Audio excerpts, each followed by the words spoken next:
ठेले वाले ने चिल्लाकर कहा, बैजू, माल आ गया है। बैजू ने किराने की दुकान से झांक कर देखा। ठेले पर आटे, चावल और दाल की बोरियां रखी थीं। किराने की दुकान का मालिक दिलीप साव खाते का हिसाब किताब करने में मशगूल था। उसने खाते का हिसाब करते हुए कहा, बैजू, माल उतार लो। दुकान पर 2 से 3 ग्राहक थे, जिन्हें निपटा कर बैजू बोरियां उतारने लगा। ठेले वाले ने भी बोरियां उतारने में उसकी मदद कर दी। बड़ी सड़क के किनारे ही उमेश साव की किराने की दुकान थी। बैजू उसकी दुकान पर काम करता था। वह सीधा सादा नौजवान था। वह अपने काम से मतलब रखता था। दुकान से महीने की तनख्वाह मिल जाती थी, उससे वह गुजारा कर लेता था। उमेश साव की किराने की दुकान अच्छी चलती थी, जिससे वह खुशहाल जिंदगी जी रहा था। 1 साल पहले उसकी शादी कोमल से हुई थी। कोमल बेहद खूबसूरत थी।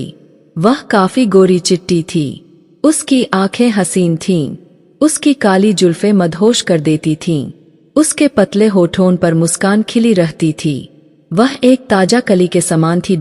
उमेश साव का एक छोटा भाई था। कोमल कॉलेज में पढ़ता था। कोमल का दिल उससे बहल जाता था।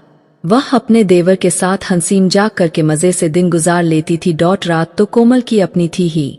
जब दुकान बढ़ाकर रात को उमेश साव घर लौटता, तब कोमल पति के साथ मौज मस्ती करती थी। वह भी कोमल जैसी पत्नी पाकर बेहद खुश था। उसकी तो मजे से जिंदगी कट रही थी। बैजू किराने की दुकान का काम खत्म करके घर लौट रहा था। रास्ते में उसका एक दोस्त बिरजू मिल गया। बिरजू नाविक था। वह सोन नदी में नाव चलाता था। सोन नदी इस इलाके से महज आधा किलोमीटर दूर बहती थी। बिरजू नाव से लोगों को सोन नदी पार कराने का काम करता था। बैजू ने पूछा, कैसे हो बिरजू? ठीक हूँ, तुम अपनी सुनाओ? बिरजू ने कहा, कुछ खास नहीं, बस। बैजू ने धीरे से कहा, कब तक सीधे सादे बने रहोगे? चलो तुम्हें कोलकाता घुमा दूं। बिरजू ने कहा, वहाँ क्यों? बैजू ने पूछा। अरे यार, मैं तुम्हें कोलकाता के सोनागाछी इलाके में ले चलूंगा। उस इलाके में खूबसूरत लड़कियां इशारे करके बुलाती है। उनके नजदीक चले जाओ, फिर मजा ही मजा लूटो। बैजू झेम कर बोला, कभी और देखा जाएगा यार। हाँ, तब तक भोला भाला बने रहो। देखना, एक दिन औरतें और लड़कियां तुझे बुद्धू बना देंगी। बिरजू ने झल्ला कर कहा। बैजू हंसते हुए घर चला गया। उमेश साव किराने की दुकान से रात को लौटा था। वह अपने कमरे के पलंग पर लेटा हुआ था। कोमल भी उसके साथ लेटी हुई थी। बत्ती बुझी हुई थी। कमरे में अंधेरा था। अंधेरे कमरे में वे दोनों एक दूसरे को प्यार करने लगे थे। बदन की आग धीमे धीमे सुलगने लगी थी। कुछ देर में पति पत्नी के चेहरे पर संतुष्टि के भाव थे। शरीर की भूख मिट जाने के बाद वे दोनों गहरी नींद में सो गए थे। अगले दिन उमेश साव के किराने की दुकान पर ग्राहकों की भीड़ थी। बैजू ने सारे ग्राहकों को जरूरत के मुताबिक सामान दे दिया था। उमेश साव ने अभी गले में रखे रुपयों की गिनती की थी। 20,000 रुपए। उमेश साव ने मन ही मन सोचा, ये लो 20,000 रुपए, मालकिन को जाकर दे दो। उमेश साव ने बैजू से कहा। रुपए का थैला लेकर मालकिन के पास जा पहुंचा और बोला, ये 20,000 रुपए है। मालिक ने दिए हैं। ठीक है। कोमल ने रुपए ले लिए और अपने कमरे में चली गई। कोमल ने कमरे का पर्दा हटाया तो वहां से उसका देवर सुजीत अपने कमरे की तरफ भागा। बैजू को शक हुआ कि कोमल के कमरे में सुजीत क्या कर रहा है। उसे दाल में काला नजर आया। अमूमन कॉलेज के लड़के अपने कमरे में पढ़ते हैं। भाभी के कमरे में जाकर वह कौन सी पढ़ाई पढ़ता है। लेकिन बैजू चुप हो गया। उसे उमेश साव के किराने की दुकान पर नौकरी जो करनी थी, वह वहां से सीधा दुकान पर चला आया। जाड़े के दिन आ गए थे। शाम को ठंड बढ़ जाती थी, जिससे उमेश साव को दुकान पर ठंड लगती थी। उसने घर के स्टोर में एक हीटर रखा हुआ था। बैजू, मालकिन से हीटर मांग कर लेते आओ, ठंड बढ़ गई है। उमेश साव ने कहा, अभी जाकर ले आता हूँ। कहकर बैजू हीटर लाने चला गया। बैजू मालिक के घर पहुंचा। घर का दरवाजा कोमल ने अंदर से बंद कर रखा था। बैजू ने आवाज लगाई, मालकिन, दरवाजा खोलिए। मालिक ने हीटर मंगाया है। लेकिन कोमल ने दरवाजा नहीं खोला। शायद उसने सुना ही नहीं था। तब बैजू ने दरवाजे के सुराख से अंदर झांक कर देखा। कोमल के कमरे का दरवाजा खुला था। वह पलंग पर लेटी हुई थी। सुजीत उसे बाहों में भर कर प्यार कर रहा था। बैजू यह देखकर हैरान रह गया। इस सीन में उसे भी मजा आने लगा था। कुछ देर तक दोनों देवर भाभी प्यार करते रहे, फिर शांत होकर अलग हो गए। कोमल ने झटपट कपड़े पहन लिए, अपने बिखरे बालों को ठीक किया। सुजीत अपने कमरे में जाकर किताबें उलटने पुलटने लगा। तब बैजू ने फिर से दरवाजा खटखटाया। इस बार कोमल ने दरवाजा खोल दिया। बैजू ने अभी जो कुछ देखा था उससे वह अनजान ही बना रहा। मालिक ने हीटर मांगा है, बैजू ने कहा। अभी लाती हूँ, कहकर कोमल ने स्टोर से हीटर लाकर दे दिया। बैजू हीटर लेकर किराने की दुकान पर पहुंचा। यह लीजिए हीटर, कहकर मोहन ने उमेश साव को हीटर दे दिया। बैजू किराने की दुकान पर ग्राहकों को सामान देने लगा। वह मन ही मन सोचता रहा कि कोमल और सुजीत की कारगुजारी उमेश साव को नहीं बताएगा, नहीं तो वह उसे दुकान से निकाल देगा। जाड़े की कंपकंपाती ठंड पड़ रही थी। आधी रात को कोमल उमेश साव की बाहों में थी। दोनों में प्यार की भूख जगी थी। शांत होने के बाद थक कर दोनों सो गए। दिन बीत रहे थे। कोमल की सुजीत के साथ प्रेमलीला बदस्तूर जारी थी। कोमल दिन में सुजीत के साथ और रात में उमेश साव के साथ मजे ले रही थी। इस बीच एक दिन जब रात को दुकान बढ़ाने के बाद उमेश साव घर लौटा, तब कोमल ने उसे खुशखबरी सुनाई, मैं मां बनने वाली हूँ। यह खुशखबरी सुनते ही उमेश साव के पैरों के तले की जमीन खिसक गई। मैं तो कंडोम इस्तेमाल करता था, फिर बच्चा कैसे ठहर गया? उमेश साव ने कोमल से पूछा। बच्चा आपका ही है, बेवजह शक मत कीजिए, कोमल ने जोर देकर कहा। उमेश साव माथा पकड़कर पलंग पर बैठ गया।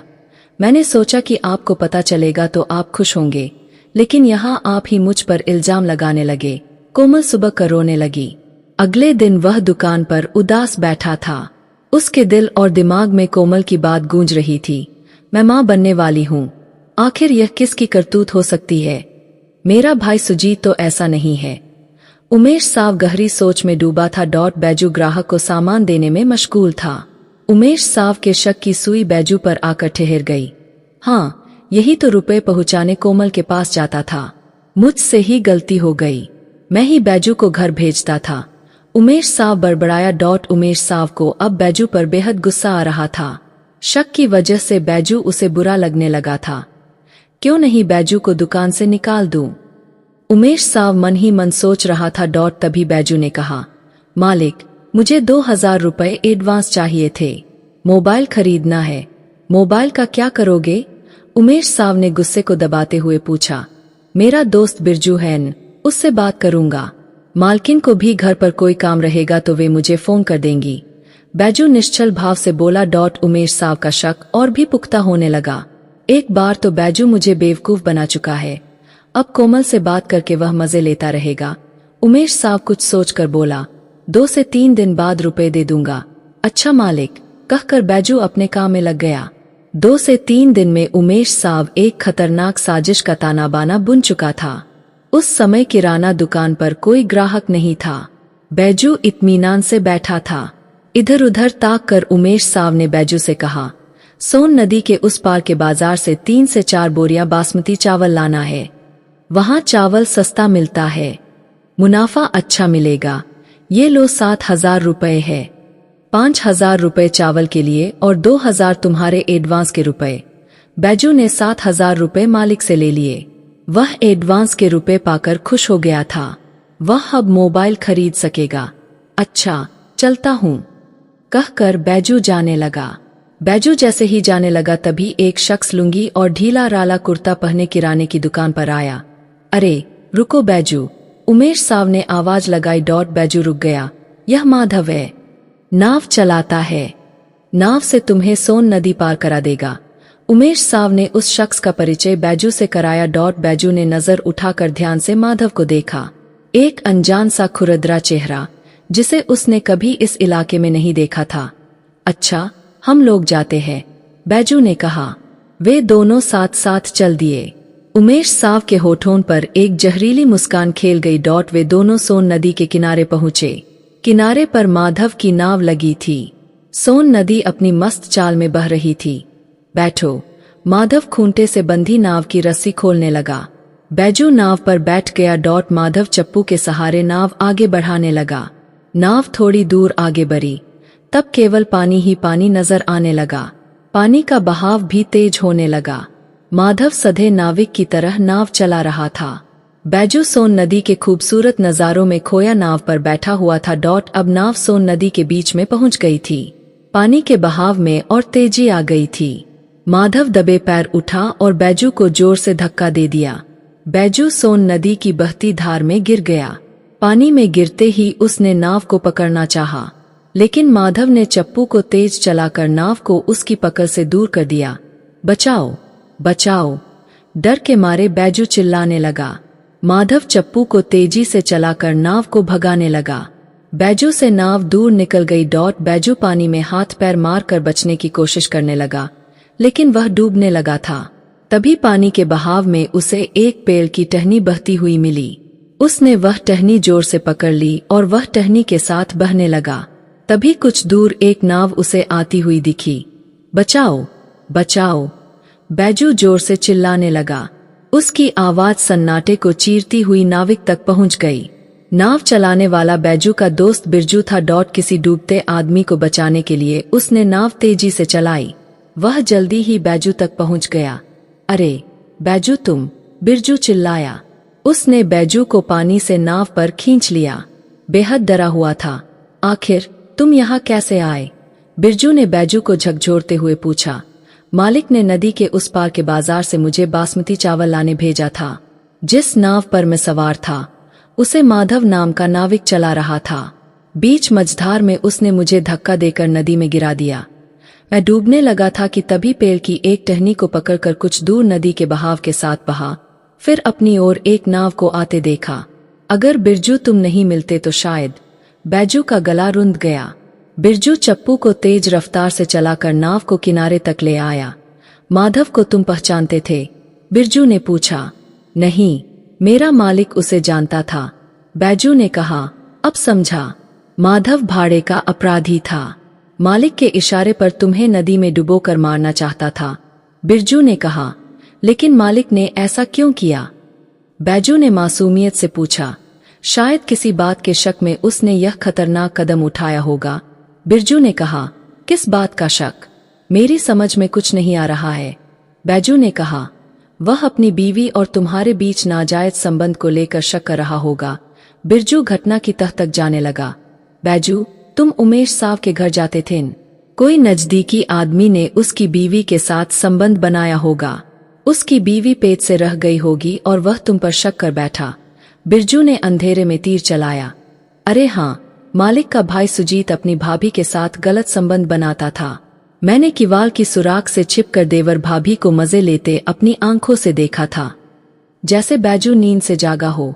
बैजू, तुझे उमेश साव ने बलि का बकरा बना दिया। बिरजू ने हंसकर कहा।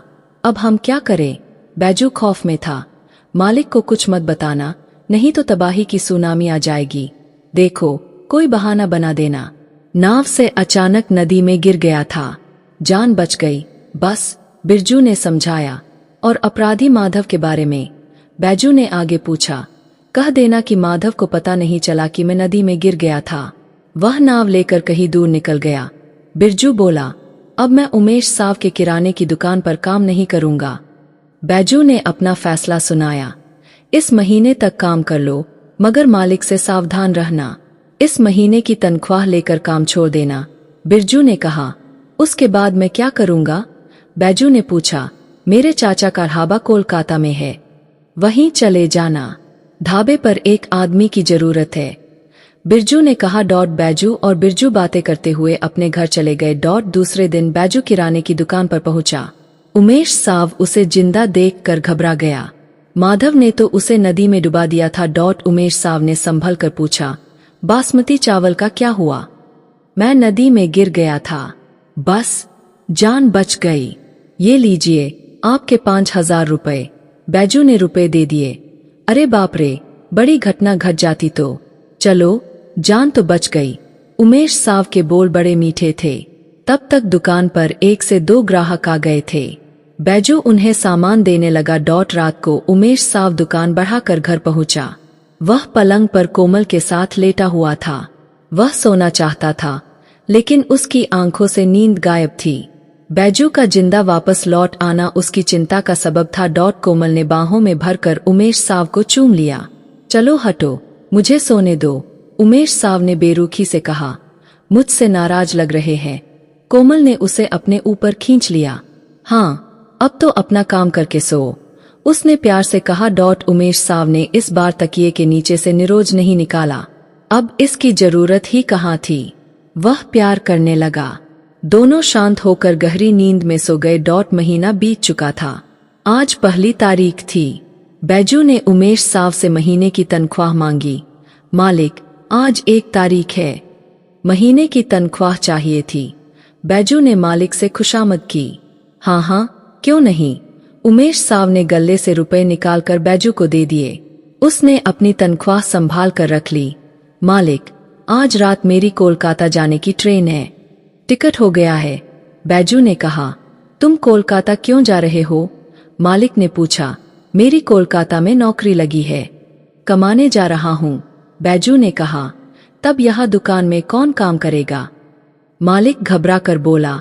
यह सब मैं क्या जानूं, यह अब आपको समझना है। इतना कहकर बैजू किराने की दुकान से बाहर निकल गया।